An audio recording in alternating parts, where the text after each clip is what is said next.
can be only one podcast, and may it be the Princess of the Universe. Hi, folks, I'm Matt. And I have a lot of Post-it notes and notepads. I've noticed that. Yeah, most of you don't care, but when I first started doing Matt's Expanded Universe, I was still using these little notepads, the little tear-off notes, from something I bought or something someone gave me in 1991 as a Christmas present. 1999. It was when Episode 1 came out. My mom knew that I was a big Star Wars fan, and she got me some. I was in college, or fresh out of college, actually, and she got me it's one of my stocking stuffers. Darth Maul, Episode 1, little Post-its. There's a big thick stack of them. And for years, I was using them.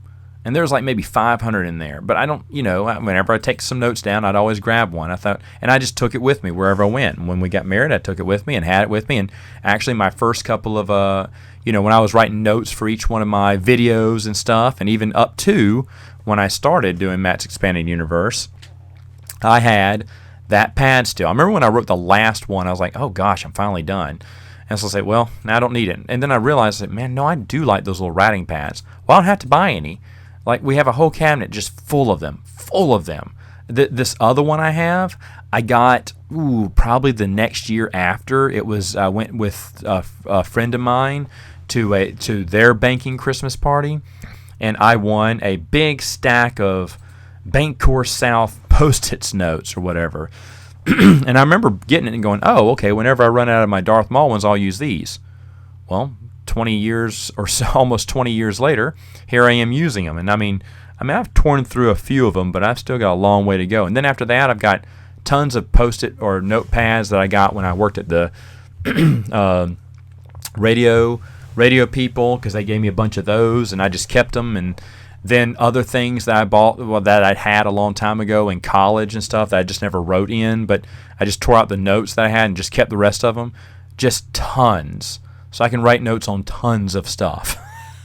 Little notepads, that's all they are. Tons and tons of notes. I'll never, ever, the day I have to buy notepads, better be the day that I die. I would never need notepads. Never. For the longest, another thing that we had a plethora of when we got married was Band-Aids, because every time we'd go somewhere, we forgot to bring Band-Aids, so we'd have to buy another box of Band-Aids. And at one time, we had a full bathroom drawer of nothing but Band-Aids. Okay, now we don't have that many Band-Aids, probably in one box. But back then, we had Band-Aids of all kind. I remember the time we actually ran out of Band-Aids. I was like, you're kidding me. There's got to be more Band-Aids in this house. You can't tell me we've run out after so many years. Another one that we had tons of and didn't have to buy for years, was garbage bags. Because I had garbage bags, she had garbage bags, and we moved in, we had tons of garbage bags. And I think maybe we'd bought garbage bags for a garage sale or pack up clothes. We bought some more garbage bags. We just never realized how many garbage bags we had. Well, then I had to put a kibosh on garbage bags. This is very early when we got married. And for years, we didn't need any I kept just finding garbage bags, like boxes and boxes of garbage bags. Now we go through garbage bags regularly every couple of months, but for the longest, it just took us years before we ever ran out of any. Another thing that I had for probably a year was mac and cheese. My old roommate, Will, who's probably listening to this podcast, he knows this story. He moved out, and he left all the food in the cabinet. Good guy. Love that guy. But the food that he left was Ranch Doritos, which I loved back in the day. And there were just cabinets full of Ranch Doritos. And then a big cabinet full, stocked to the brim, of Kraft macaroni and cheese. Because Will ate Ranch Doritos and Kraft macaroni and cheese all the time. And I was like, yay, I don't have to buy food for months now. I can just snack on Ranch Doritos and eat my weight in mac and cheese. Very quickly, I got tired of mac and cheese. I remember I started putting like Bacos in it or hot sauce in it just to make it taste different, and I really got sick. But I did not want to buy anything else because I knew that was free. It was a free meal. Didn't have to pay for groceries back then. Maybe I was still in my college days, but and then slightly out of it, but I didn't want to pay for groceries. So I was going to eat that mac and cheese. Boy, did I hate mac and cheese. I'll eat it now, but for the longest I didn't. One thing I will not eat ever again is ranch Doritos, because I made myself sick on ranch Doritos. That, and whenever William would make it, he's a chef, so he makes a lot of good food. But his favorite meal, and he still makes this today, and I think I may have said this before when he's been on the podcast, but it's ranch Doritos with ranch dressing, with, let me make sure, jalapenos, sriracha sauce, and Velveeta cheese. And then he zaps it in the microwave and has it all melt. It smells awful, but it is his favorite thing in the world to eat. Even today, he told me. I cannot stand it. I can't even touch a bag of ranch Doritos. I don't like ranch Doritos. I will throw them away if they're ever just left at my house, because I'm not going to eat them. And this is something I used to love. Used to love my Cool Ranch Doritos, but now, no more. No more. Don't even love it. But I don't know. I think that's all the things we had. We had like a plethora of.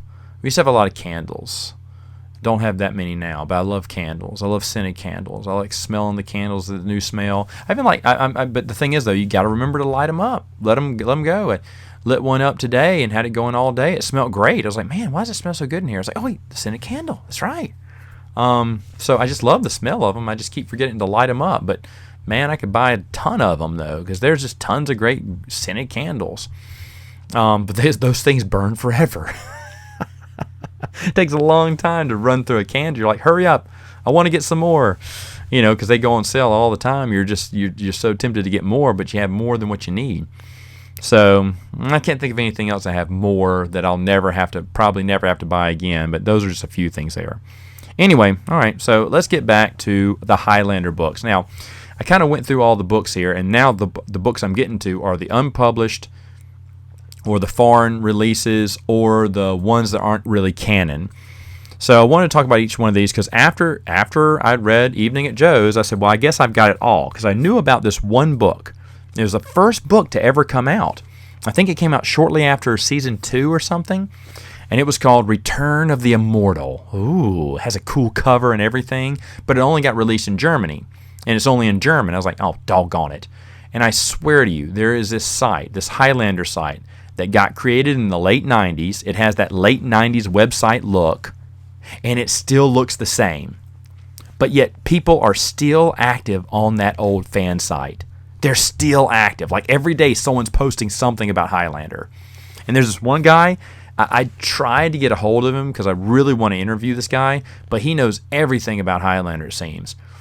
And what he did is he got the Return of the Immortal novel and translated it. I guess he knows German too.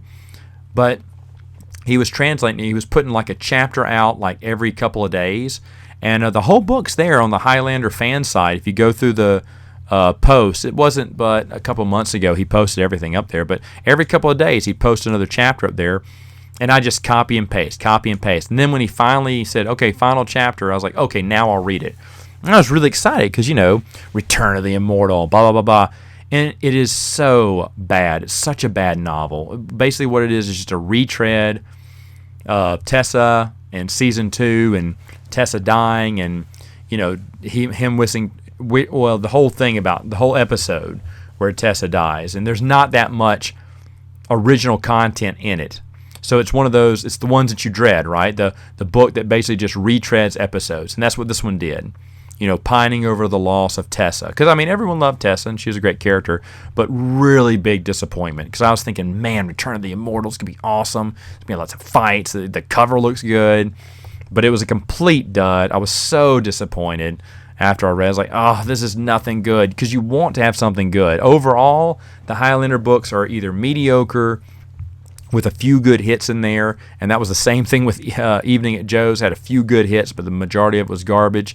And so sad to say that not a majority, but a good half probably of those books are just garbage.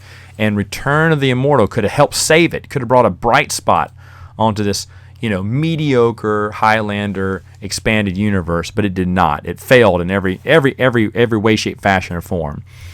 Well, then it was unpublished because it was never finished. It was supposed to be the next, and it was actually It was actually advertised in the last Highlander TV novelization series. They said due out next year, and it's called Barricade. Don't miss it. And I was like, oh. I said, did I miss one? Because I thought I'd looked up and had them all. So then I looked up Barricade. All I found was the author's website where she posted the 3 chapters that she wrote. Now, this was an author that everyone loved that I couldn't stand, Ashley McConnell. Ashley McConnell did Scimitar, the one I said had no idea what she was writing about. She just wanted to write a timepiece. She cared nothing about Highlander. But for some reason, fans loved her. Other authors were inspired by her book to write their book, which still sucked. And so fans were getting they were bringing back a fan favorite. I have no idea why she was a fan favorite. Honestly, Scimitar sucks. It is an awful Highlander book. Is it the worst one? No, not the worst one. I think that would go to The Path or something, or Measure of a Man. I can't remember, but it'd go to that one probably. But it's pretty way down there, okay? Not that good. So I don't know why they were doing they were doing it because fans love Scimitar, and they love that author. So she's coming back to write another garbage crap novel. And this one's it was going to be about Duncan and the 60s, the revolution, baby.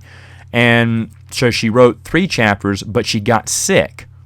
And so she couldn't write the rest of it, and she missed her deadline, and then they lost the rights. The publisher, the rights expired. So they wanted to publish one more before they lost the rights. So she didn't get to finish it. So instead, she just went ahead and posted the only 3 chapters on her website. And yes, I read them because I said, well, maybe, she sucked at Scimitar, but maybe these were done a little bit better. No, they are not. It is garbage, just like Scimitar. Garbage. I mean, it was so frustrating, because you're looking for something. When we talk about the expanded universe, I tell you that I keep finding unpublished stuff. Well, I've seen some pretty good unpublished stories. Ryder Wyndham's Adventures in Hyperspace 3, pretty good. Really enjoyed it. A lot of EU connections. Kenneth C. Flint's Heart of the Jedi. So happy to read it. Not the best Bantam novel that was during that era, if it was written during that era, but to be honest, a pretty good one. So there's a lot of things like that, a lot of these unpublished stuff, and then unpublished short stories I've read, which are pretty good. I've read a lot of good unpublished Star Wars stuff. Joe Bongiorno's book that he's finishing. I read what is now considered a first draft because he's added about 200 to 400 more pages to it. His Goliath masterpiece here. But even that was pretty good. But I can't find any good unpublished or, all this when we're searching through the miscellaneous Highlander stuff, there's not any good to be found. Because the last one I want to talk about is, the last one just came out either early this year or late last year. I can't remember, but it came out recently. And this is the Highlander series Imagine. And I think they're just ebooks. I think they're just digital books you can buy. And I was like, oh, okay. And I was thinking, oh, wow. And so, it is Highlander. Imagine. It's off the Highlander novels.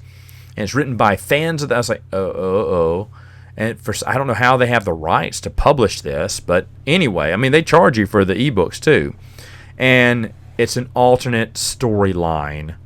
Tessa never died.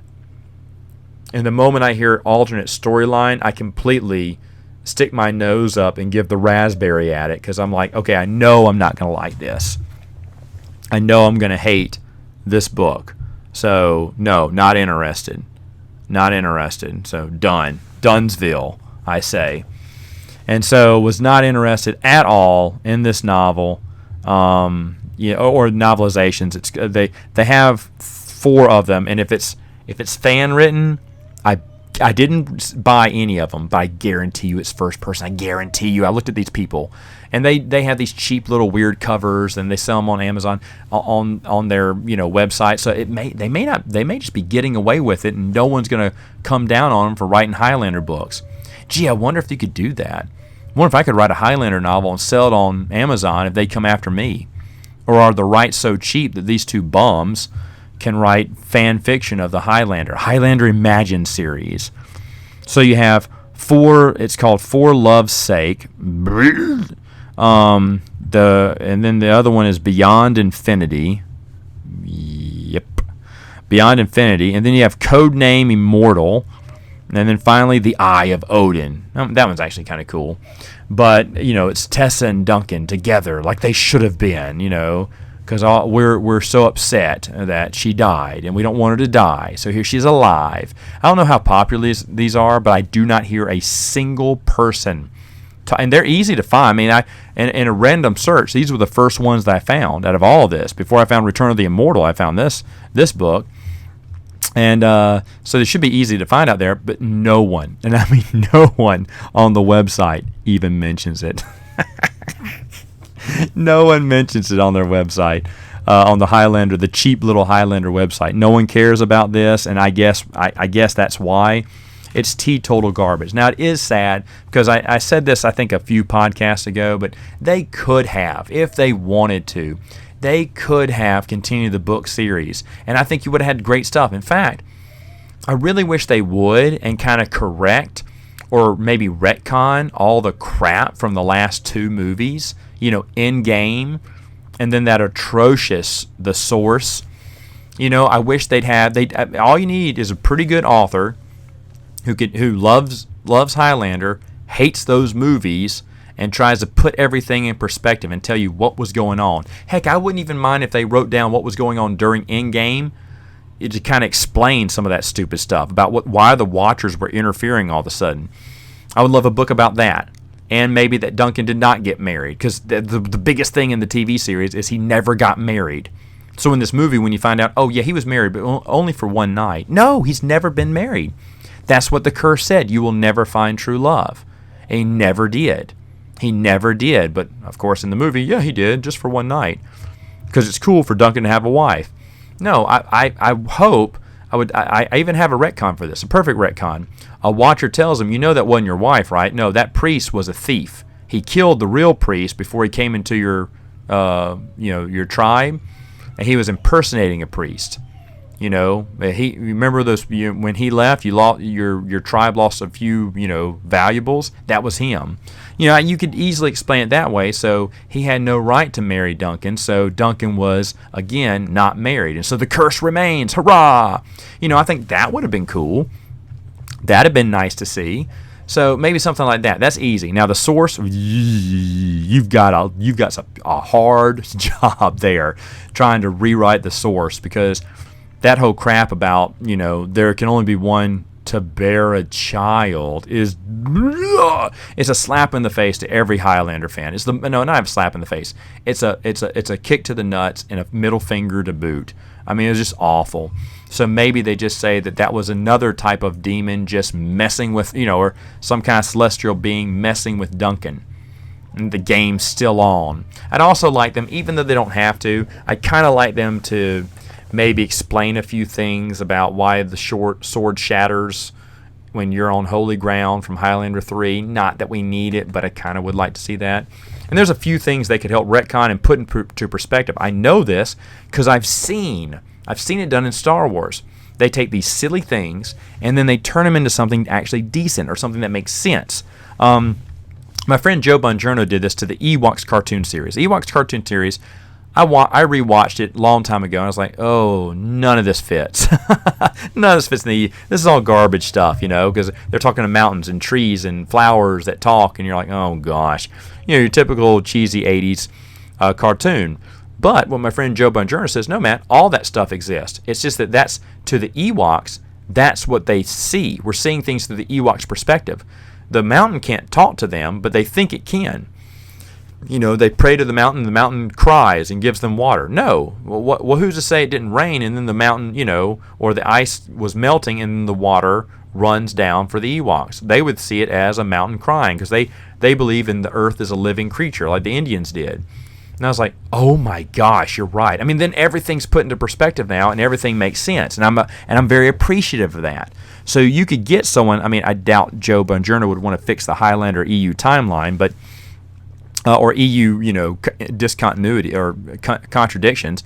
But if he could probably do a good job to put things in shape. And you could really make a lot of sense about what what went on during the movies and where all the contradictions were and why they weren't contradictions. There's a lot of fun stuff like that. A lot of fun stuff like that that you could look into.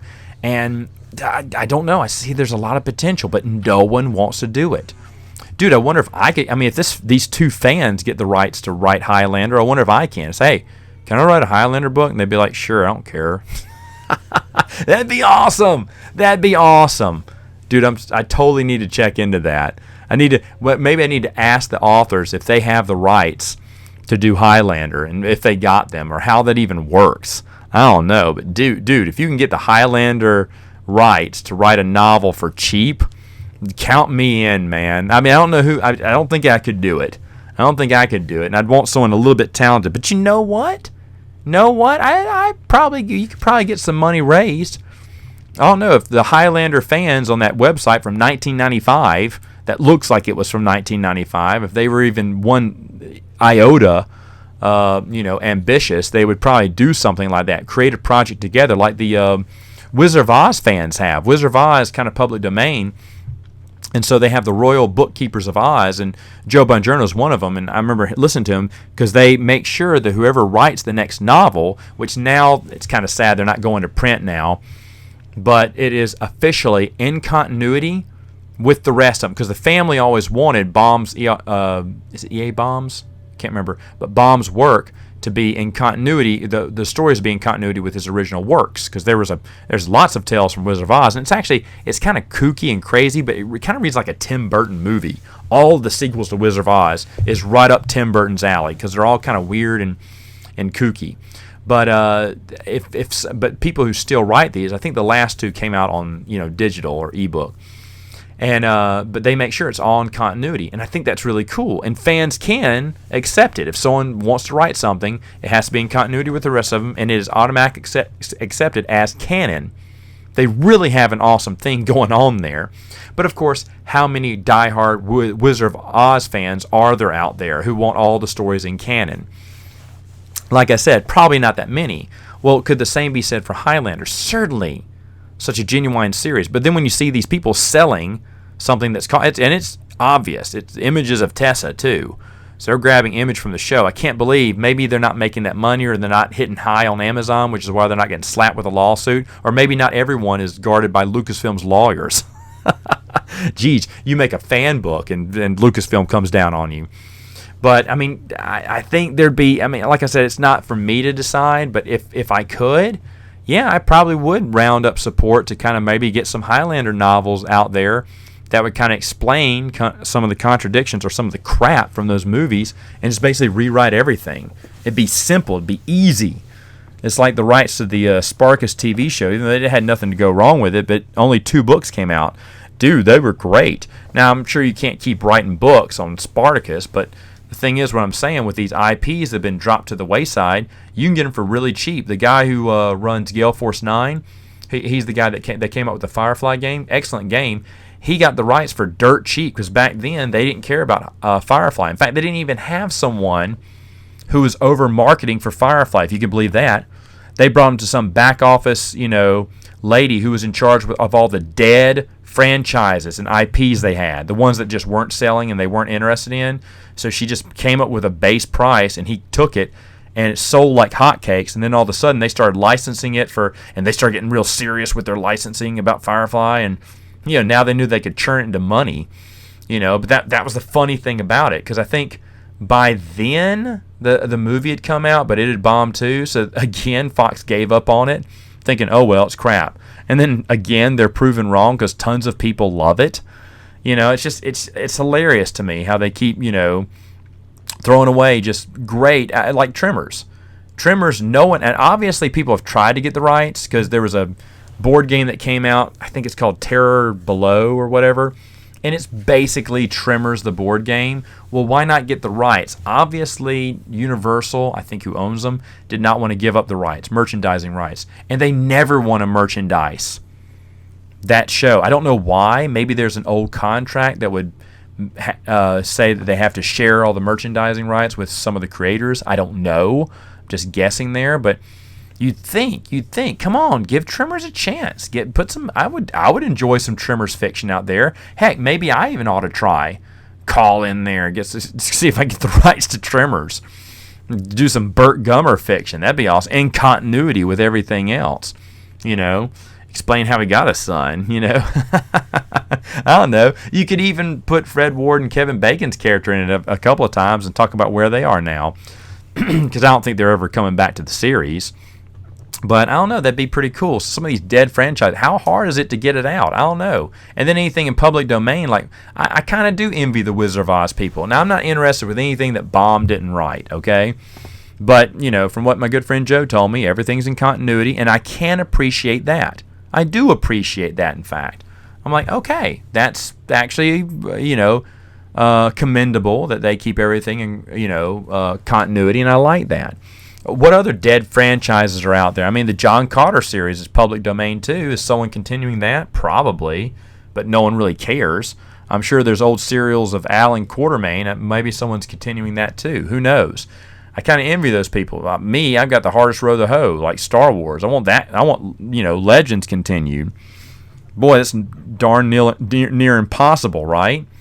So I don't know. But Highlander, come on. If fans are writing this stupid fan fiction about Tessa, surely someone could easily get the rights and just write stuff. Not that I want to do it, but I would like to see it done. And I would support it. I'd throw some money at it if they needed some money, just to see it done. But like I said, you see a board game, it fails. Anyone who takes this does not just. I guess takes the IP, doesn't do anything with it, because that Highlander board game didn't sell, is crap. And so again, they got these rights to Highlander and they didn't capitalize on it. And that's the thing. I don't think anyone knows how to capitalize on immortals chopping off each other's heads.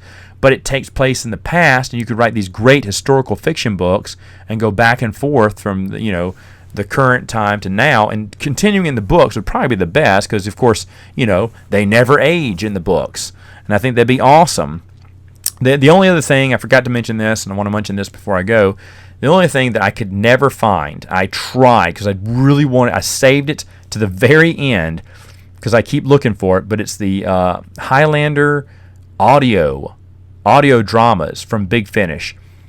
Impossible to find.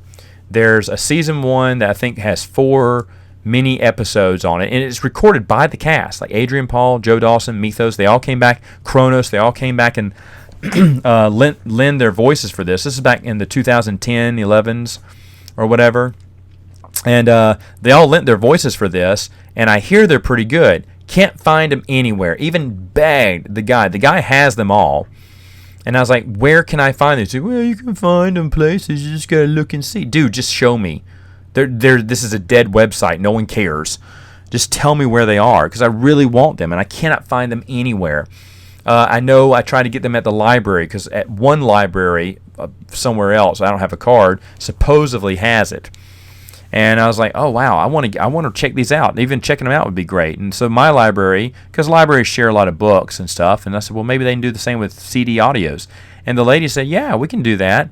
And I told them which library had it, and they said sometimes they say no, but usually they say yes. Nope, the library in wherever it was, I can't remember what city it was, said no. I guess those things are way too precious. And they're worth a whole heck of a lot, too. I don't know how much, but I know a long time ago when they went online, it went for a pretty penny on eBay, I think. But they're just like mini little episodes starring the characters. It only went 2 seasons.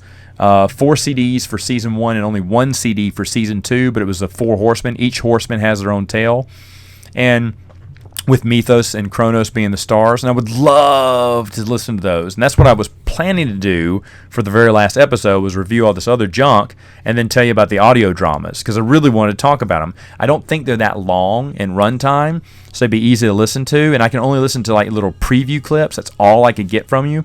But other than that, darn, really wish I could find those. But, yeah, couldn't. I mean, that's one of the things, and I mean, I don't think anyone else is going to be looking for these, but that's one of the things I continually look for on eBay. And whenever I do Big Finish audio, it's always Doctor Who crap. And that's another thing. I've never gotten into Doctor Who, don't even know Doctor Who. So, but the Big Finish, if you have them, or you know where I can get them, or you have them on MP3, please let me know. Please give me those. I definitely want to listen to those. All right, so doors wide open, girls crying. It's time to go. Right there is my signal. All right, folks. Well, that's it for now. So I will see you next time. That's it for Highlander, by the way. No more Highlander reviews. We're going to go back and talk about other nerd stuff next time on My Little Girls Crying.